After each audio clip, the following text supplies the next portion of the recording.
Now, I cannot have a video series on Aztec magic and occultism without mentioning one of the definitive works on the subject, namely Miguel León Portilla's 40 Clases de Magos en el Mundo Nahuatl, or 40 Classes of Magicians in the Nahuatl World. And this is a comprehensive study, a review of the colonial literature and vocabularies in order to elucidate a list of 40 different categories that he explores in great detail, dedicating an extensive amount of comparative literature from different sources across the colonial period. And I will give you some examples with the upcoming screenshots. But one thing I'd like to say before we go into it is that a point he makes is that rather than regarding each of these 40 categories as a distinct type of magician, he would rather say that these are different possible faculties. So a Nahuali could be just as well a diviner or a caster of weather, as well as possessing the infamous ability to transform into an animal. And so there was a variety of different abilities that one particular magician could or could not have. And so now what I'd like to do is show a couple of examples by looking at the classic Nahuali, which León Portilla describes with very rigorous research. I am not going to belabor the topic of the Nahuali because this is a subject that I find so interesting and complex that I would rather dedicate some other videos toward the subject. At least for now, what I'd like to look at is how León Portilla explores and analyzes the concept of the Nahuali, beginning with a study of the etymology, some possible origins of the Nahuali name according to the rules of the Aztec grammar, the Nahuatl language. And so you can see the various sources that he uses from both colonial and contemporary references. You look at footnote 44, where he cites Ruiz de Alarcón, who we were just looking at in the previous video.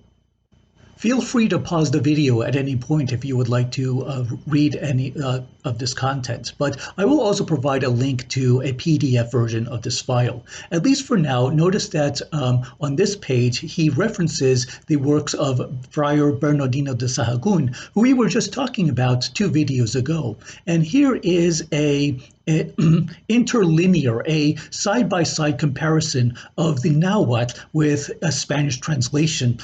And this part comes from Book 10 of the Florentine Codex that we were discussing in a previous video. And you can see the ways by which he uses the colonial sources from many different writers in order to make some general analytical remarks about the concept and the ways in which the Aztecs understood and regarded it. So on the page 98, he also begins to talk about the tonali, which is a very complex subject in itself. It is a kind of soul that the Aztecs believed was related to the faculties of sensory perception and consciousness. And this too is a really interesting subject that I would like to dedicate to another video. But you can see that he is combining and intersecting these ideas of Tona and Nahuali in order to understand their possible conceptual connections.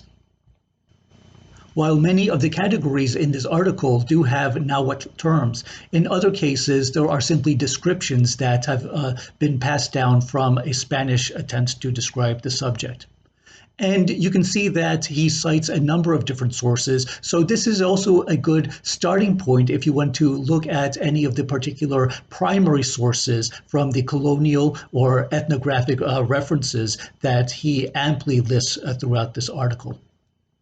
Reviewing this section from Sahagún's Book 10 reminds me of some of the cautions that we must apply when we are using these colonial sources. If you look at the description of the Nahuali on the bottom half of page 97, you see that it begins with some of the virtues and qualities of the good Nahuali, as a wise man, as a counselor, as a repository of knowledge. However, it then follows with a description of the evil Nahuali. And I'm going to highlight one of my favorite lines here. It's kind of the second half of the section where it says, In tlahuelilok Nahuali tlachihuale Tetlachiwiani, which is to say the despised, the wicked Nahuali is a possessor of sortileges, is a possessor of sorcery, one who casts spells or does things to other people. And so this is a really very vivid description of the Nahuali as one of the quintessential magicians of the ancient Aztec world,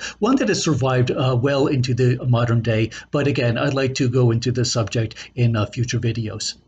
The fact that Bernardino de Sahagún has broken down this description of the Nahuali into good and bad forms is a holdover from old European conventions for the organization of knowledge. And so here again, if we even look at the genre, the way in which this native knowledge has been composed into an encyclopedia reminds us of the European constructs that have been imposed upon traditional native knowledge. And so these are the kinds of cautions that we must, again, be very careful with as we are using these colonial sources in order to understand indigenous categories.